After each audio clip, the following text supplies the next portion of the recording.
नाम है adiabatic process. तो एडियाबैटिक प्रोसेस में जैसा कि हम लोग जानते हैं कि किसी भी तरह का हीट इंटरेक्शन नहीं होता है सिस्टम और सराउंडिंग के बीच में। ओके, तो ये इक्वेशन जो हमने पहले भी देखी थी, P V raise to power gamma is equals to a constant. अब ये जो इक्वेशन है ये सिंपली एडियाबैटिक प्रोसेस पे एप्लीकेबल नहीं होती।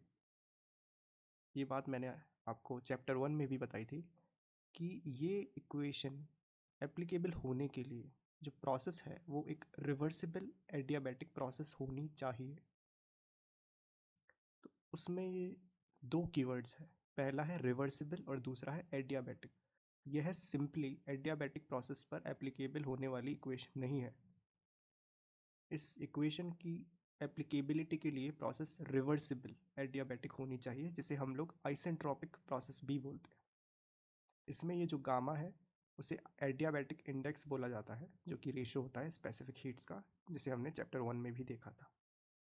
तो अब हम लोग आइसेंट्रोपिक प्रोसेस यानी रिवर्सिबल एडियाबैटिक प्रोसेस के लिए क्लोज्ड सिस्टम वर्क की इक्वेशन का डेरिवेशन करेंगे।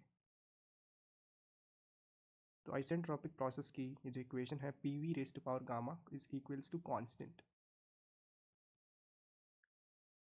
इसे हम लोग इनिशियल और फाइनल स्टेट के लिए भी लिख सकते हैं। P initial V initial raise to power gamma is equals to P final into V final raise to power gamma.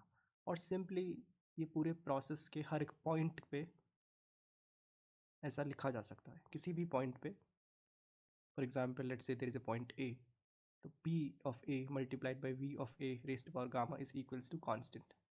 तो किसी भी पॉइंट पर हम लोग ये इक्वेशन का यूज़ कर सकते हैं। तो यहाँ पर प्रेशर का वैल्यू इस इक्वेशन के थ्रू हम लोग फाइंड करते हैं, वो आता है pressure is equals to constant divided by V raised power gamma. ये हम लोग RHS में लेकर चले गए। अब जो हमारा वर्क का इक्वेशन था इंटीग्रल P डी वी, यहाँ पर हम P को सब्सटीट्यूट करेंगे इस इक्वेशन की हेल्प से।